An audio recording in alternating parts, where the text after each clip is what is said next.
নমস্কার বন্ধুরা, AJP creation with রান্নাঘরে আপনাদের সকলকে স্বাগত জানিয়ে শুরু করছি আরও একটি নতুন পর্ব। আজ আরও একটি মজাদার নতুন ইন্টারেস্টিং রেসিপি নিয়ে হাজির হয়েছি আপনাদের সামনে। আজ আমি বানাবো চিতই পিঠার রেসিপি।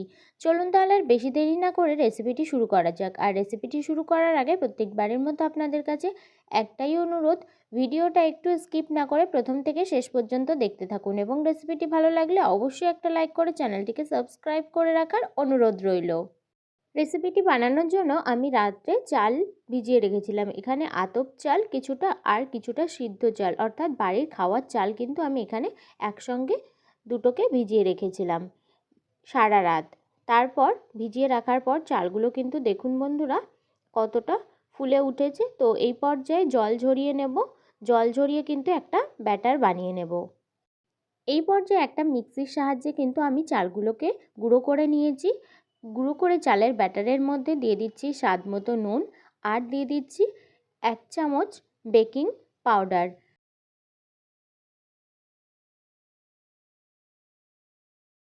সমস্ত কিছু দেওয়ার পর তারপর এখানে দিয়ে দিচ্ছি উষ্ণ গরম জল। তারপর ভালো করে সমস্ত কিছু কিন্তু একসঙ্গে মিশিয়ে নেব।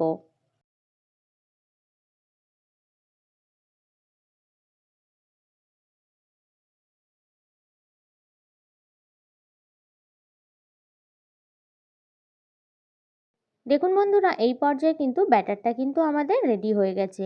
তারপর এখানে আমি কড়াই গরম হতে বসিয়েছিলাম। কড়াইটা কিন্তু সামান্য একটু গরম হয়েছে। তারপর আমি এখানে একটা পরিষ্কার কাপড়ে তেল মাখিয়ে নিয়ে কিন্তু তেলটাকে ব্রাশ করে নিচ্ছি এই কড়াইতে।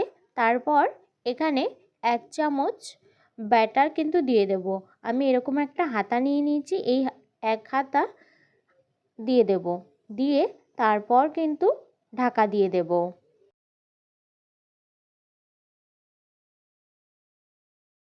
আর চারিদিক থেকে ভাপ যাতে না বের হয় তার জন্য কিন্তু এরকম কাপড় দিয়ে কিন্তু চারিদিকটা ঢেকে দিচ্ছি।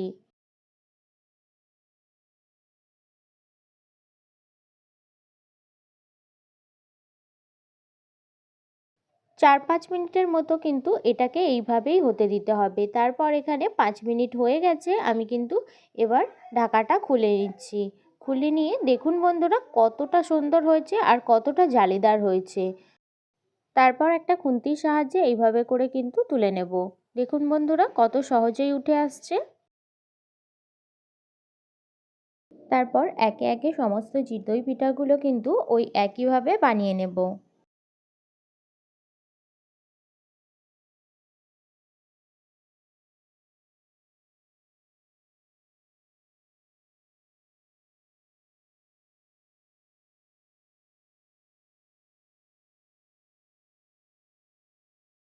এই পর্যায়ে সমস্ত চিতই পিঠাগুলো কিন্তু আমার বানিয়ে নেওয়া হয়ে গেছে। দেখুন বন্ধুরা কতটা ফুলকো ফুলকো আর জালিদার হয়েছে। আপনারাও কিন্তু চাল গুঁড়ো করার ঝামেলা ছাড়াই এইভাবে ফুলকো ফুলকো নরম ও জালিদার চিতই পিঠে খুব সহজেই বানিয়ে নিতে পারেন।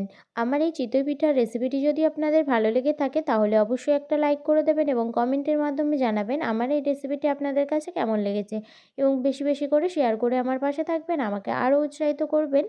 আপনি যদি আমার চ্যানেলে নতুন বন্ধু হয়ে থাকেন এবং আরও নিত্য নতুন ইন্টারেস্টিং মজাদার রেসিপির আপডেট পেতে চান তাহলে প্লিজ আমার চ্যানেলটিকে সাবস্ক্রাইব করে পাশে থাকা বেল আইকনটি প্রেস করে অল নোটিফিকেশন অন করে রাখবেন যাতে সমস্ত ভিডিওর আপডেট আপনি ঠিক সময় পেয়ে যান। আজ এই রেসিপিটি এই পর্যন্তই। আরও একটি মজাদার নতুন কোনো ইন্টারেস্টিং রেসিপি নিয়ে আপনাদের সাথে দেখা হবে আরও একটি নতুন পর্বে। সবাই সুস্থ থাকবেন, ভালো থাকবেন।